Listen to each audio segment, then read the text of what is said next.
Hey y'all, welcome back to my channel and welcome back to another edition of Foodie Fridays. So for this Foodie Fridays, it is a super fun one because this is a huge collaboration with a ton of amazing ladies here on YouTube, just in time to get your Memorial Day celebration plans in order. Definitely look down below in the description box. There is a playlist with everybody that's in this collab, and they're going to be giving you all kinds of awesome recipes. I can't speak that they're all going to be keto. However, I know one of my friends in that playlist is going to be giving you a bunch of keto-friendly alcoholic options just in time for the weekend, right? But definitely go and check out everybody and see what they've got up their sleeve for Memorial Day celebration ideas. So what I'm bringing y'all today is a keto root beer pulled pork. I made this a while back. Y'all been asking for it. It's finally here. This is my old pulled pork recipe that I've made before. I just keto-fied it, and it is so easy to keto-fy. This is the easiest thing, and I'm going to show y'all how I use this, and we ate off this for almost over a week, like no lie.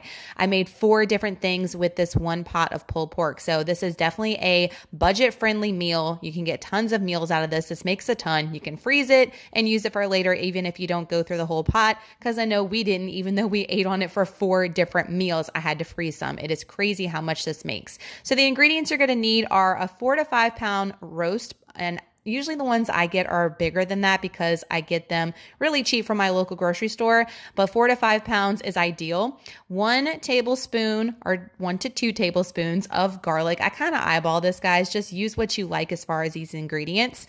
Salt and pepper. Cajun seasoning, I recommend. You're not going to see me use it, but definitely since we're using some sugar-free options for the keto pulled pork, I would definitely spice it up a little bit next time versus how I used to make it. You're going to need some onion, either 1 whole onion chopped, or I just go ahead and make it super convenient with the slow cooker and use half a bag of these already chopped frozen onions. Like, make your life so easy, guys. 12 ounces of Zevia root beer or any other sugar-free root beer that you can find, but Zevia, that root beer, I highly recommend, is so, so good. And then 1.5 cups, or the entire bottle is what I used, of the Hughes sugar-free barbecue sauce or any other type of low sugar barbecue sauce that you have on hand. So simple ingredients, guys. This isn't going to cost a lot, and like I said, you're going to eat on this forever. So let's get into this recipe. Work it, make it, do it, makes us harder, better, faster, stronger. First thing I'm doing is I'm going to be adding my minced garlic. Again, this is like a teaspoon, 2 teaspoons, a tablespoon, 2 tablespoons, however much you want to go crazy with your garlic. I just like to coat the top there and just make sure the entire part of the pork is coated. Now I'm going in with my chopped onions. Again, I'm using about a half a bag, which is equivalent to 1 onion.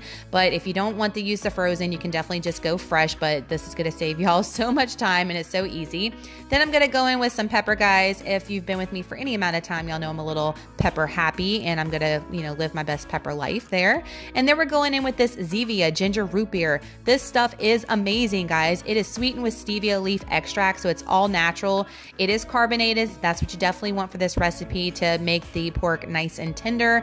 And I'm going to go in, this is a huge can. It's a single can you can buy at my local store. They also sell it in 12-ounce cans and a 6-pack. That's what you want to use, but I'm not going to use this entire can, as you're going to see in a moment. And I'm going to show you right now, that's how much I have left in this huge single can.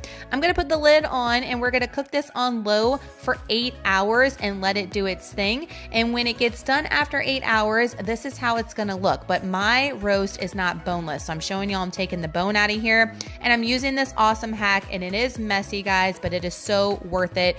You're going to see I'm having a little bit of a time here, but it is so worth it for the time not to have to shred it with 2 forks. And you can just clean it up, guys. And I definitely did clean it up, but this is an amazing hack to getting all that fat incorporated with the meat too. I like the fat, the top layer mixed in. I think it gives it nice flavor. I know some people don't. You can definitely discard that fat if you don't want it on there, but I like to mix it all up. It's great for what we're using it for recipes.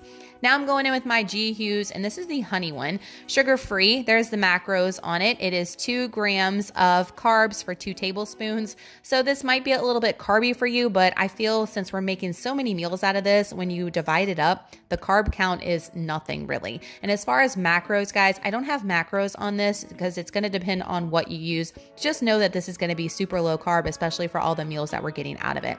So I'm going in with the barbecue sauce. I'm giving it a nice stir here. And what you're not going to see is with these glass bottles, I always have to go and beat on the bottle to get every last ounce of barbecue sauce out. And then I'm going to give it another stir again until all that barbecue sauce is ready.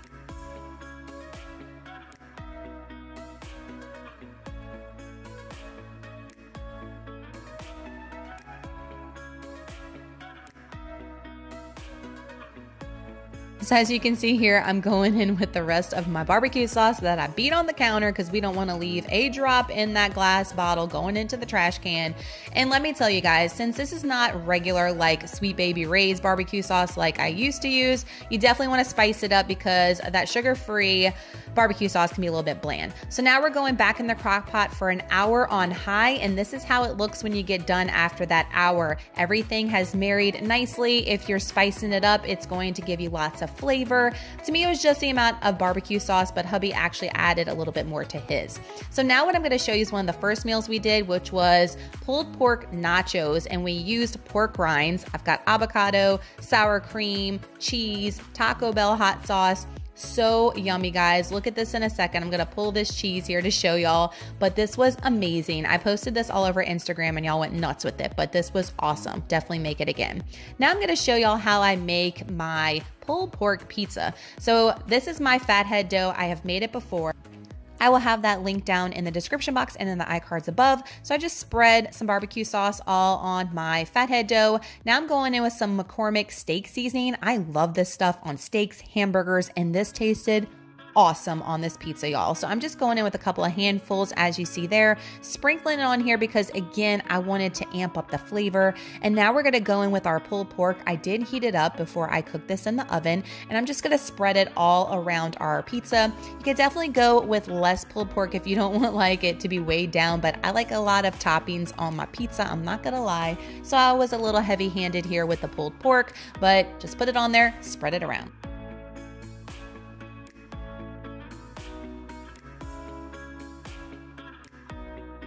I then like to have spinach on my pizza. The kids will eat it too. This is a good way to get greens in them because they're not even gonna know when you put all that cheese on top. And guys, spinach does shrink up when it cooks. So it looks like a lot, but it definitely will get wilted down and cooked down once you put it into the oven. So I like to pile on the spinach. And do y'all ever get a piece of spinach, like I'm gonna show y'all in a second, that is all wilted and nasty? I had to throw that out if you missed that. Now I'm going in with some cheese. This is some cheese I already had shredded. I think this is Monterey Jack, but I surely didn't have enough. So I'm gonna go in with a bagged cheese. Now I don't recommend bagged cheese because it does have potato starch in it, which is a little bit of hidden carbs on keto. So I don't recommend it, but it's hard for me to find Monterey Jack, honestly, in a block. So sometimes I have to go the bag route when it comes to Monterey Jack for sure. So I'm putting a little bit of that in. So since we're going barbecue themed, and then I'm of course going to go in with some shaved Parmesan cheese on top. I mean, look how beautiful that Parmesan cheese is, and it was oh so yummy. So I'm going to go in, just coat it to where you don't have like a ton of green. Again, I'm trying to trick the kids here.